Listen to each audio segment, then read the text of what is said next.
رمضان کے روزوں کی فضیلت۔ بسم اللہ الرحمن الرحیم۔ السلام علیکم پیارے ناظرین۔ روزہ جھوٹ، غیبت، گالم گلوچ جیسی تمام برائیوں باتوں کے خلاف ڈال ہے۔ روزہ میرے لیے ہے اور اس کا اجر بھی میں خود ہی دیتا ہوں۔ ارشاد ربانی ہے، اللہ تعالیٰ قرآن کریم میں فرماتا ہے، اے ایمان والو، روزے جس طرح تم سے پہلے لوگوں پر فرض کیے گئے تھے تم پر بھی فرض کر دیے گئے ہیں تاکہ تم پرہیزگار بن جاؤ۔ رمضان کا مہینہ وہ مہینہ ہے جس میں قرآن مجید نازل کیا گیا، جو لوگوں کے لیے سراسر ہدایت ہے، اور اس میں لوگوں کی صحیح رہنمائی کی باتیں ہیں اور غلط اور صحیح کو الگ الگ کر دینے والی صاف اور واضح باتیں موجود ہیں۔ تم میں سے جو کوئی اس مہینے میں موجود ہو وہ اس پورے مہینے کے روزے رکھے۔ حضرت سلیمان فارسی رضی اللہ تعالیٰ عنہ سے روایت ہے کہ ماہ شعبان کی آخری تاریخ کو رسول اللہ صلی اللہ علیہ وآلہ وسلم نے ہم کو ایک خطبہ دیا۔ اس میں آپ صلی اللہ علیہ وآلہ وسلم نے فرمایا، اے لوگو، تم پر ایک عظمت اور برکت والا مہینہ سایہ فگن ہو رہا ہے۔ اس مبارک مہینے کی ایک رات شب قدر 1000 مہینوں سے بہتر ہے۔ اس مہینے کے روزے اللہ تعالیٰ نے فرض کیے ہیں اور اس کی راتوں میں بارگاہ خداوندی میں کھڑے ہونے یعنی نماز و تراویح پڑھنے کو نفل عبادت مقرر کیا ہے، جس کا بہت بڑا ثواب رکھا ہے۔ جو شخص اس مہینے میں اللہ کی رضا اور اس کا قرب حاصل کرنے کے لیے کوئی غیر فرض عبادت، اللہ کی رضا اور ثواب حاصل کرنے کے لیے افطار کرائے تو اس کے لیے گناہوں کی مغفرت اور آتش دوزخ سے آزادی کا ذریعہ ہوگا، اور اس کو روزہ دار کے برابر ثواب دیا جائے گا، بغیر اس کے کہ روزہ دار کے ثواب میں کمی کی جائے۔ آپ صلی اللہ علیہ وآلہ وسلم سے عرض کیا گیا کہ یا رسول اللہ صلی اللہ علیہ وآلہ وسلم، ہم میں سے ہر ایک کو تو افطار کرانے کا سامان میسر نہیں ہوتا، تو کیا غربا اس عظیم ثواب سے محروم رہیں گے؟ آپ صلی اللہ علیہ وآلہ وسلم نے فرمایا کہ اللہ تعالیٰ یہ ثواب اس شخص کو بھی دے گا جو دودھ کی تھوڑی سی لسی پر یا صرف پانی ہی کے ایک گھونٹ پر کسی روزہ دار کا روزہ افطار کرا دے۔ اس شخص کو اللہ تعالیٰ میرے حوض یعنی حوض کوثر سے ایسا سیراب کرے گا جس کے بعد اس کو کبھی پیاس ہی نہیں لگے گی، یہاں تک کہ وہ جنت میں پہنچ جائے۔ اس کے بعد آپ صلی اللہ علیہ وآلہ وسلم نے فرمایا، جو آدمی اس مہینے میں اپنے غلام و خادم کے کام میں تخفیف اور کمی کر دے گا، اللہ تعالیٰ اس کی مغفرت فرما دے گا اور اس کو دوزخ سے رہائی اور آزادی دے دے گا۔ حضور صلی اللہ علیہ وآلہ وسلم نے ارشاد فرمایا کہ رمضان کے 3 عشرے ہوتے ہیں۔ اس کا پہلا عشرہ سراسر رحمت کا ہے، درمیانہ عشرہ نزول بخشش کا ہے، اور آخری عشرہ تو عذاب سے خلاصی کی دستاویز ہے۔ حضرت ابو ہریرہ رضی اللہ عنہ سے روایت ہے، انہوں نے فرمایا کہ حضور سید الاولین و آخرین رسول برحق صلی اللہ علیہ وآلہ وسلم نے ارشاد فرمایا،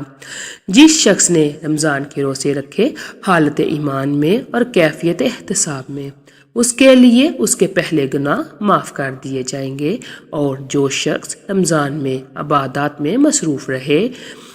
حالت ایمان میں اور کیفیت احتساب کے ساتھ، اس کی پچھلی کوتاہیوں کو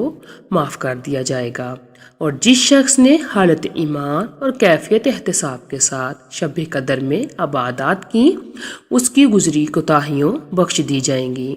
روزہ ایک ایسی عبادت ہے جس کے بارے میں سرکار دو عالم صلی اللہ علیہ وآلہ وسلم کا ارشاد مبارک ہے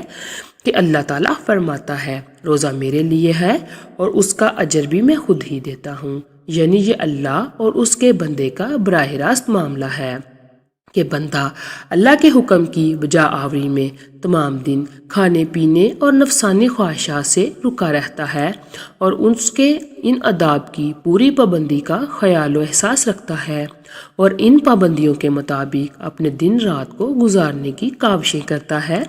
تو یقیناً اللہ تعالیٰ اس کا اجر خود ہی عطا فرماتا ہے۔ ایک اور حدیث مبارک میں ارشاد فرمایا، روزہ آدمی کے لیے ڈال کا کام دیتا ہے بشرطے کہ وہ اسے پھاڑ نہ ڈالے۔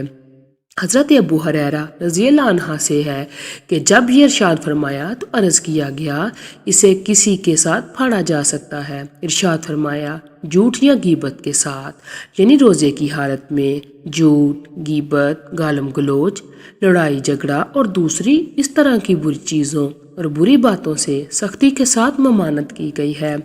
حدیث مبارک میں ہے کہ جس کسی نے روزہ کی حالت میں بری بات کہنا اور اس پر عمل کرنا نہ چھوڑا تو اللہ تعالیٰ کو اس کے بھوکا پیاسا رہنے کی کوئی ضرورت نہیں ہے۔ اگر کوئی روزہ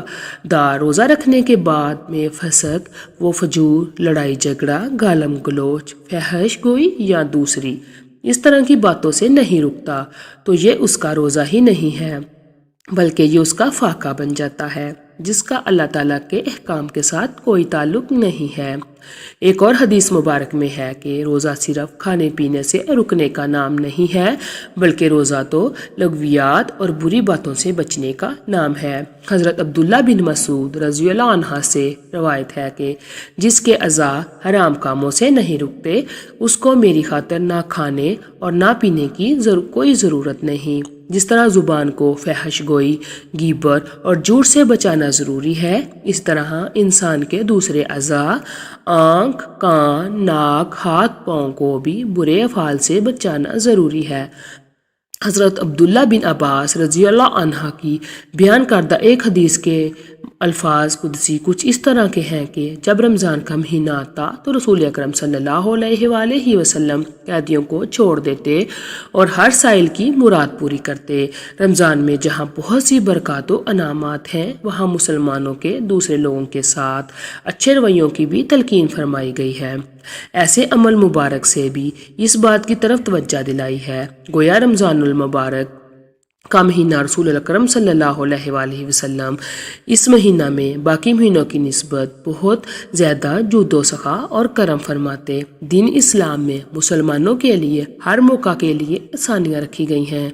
جیسے قرآن مجید میں ارشاد ہوا، ترجمہ، اللہ تعالیٰ تمہارے حق میں آسانی چاہتا ہے، وہ تو ہمارے حق میں تنگی ہرگز نہیں چاہتا۔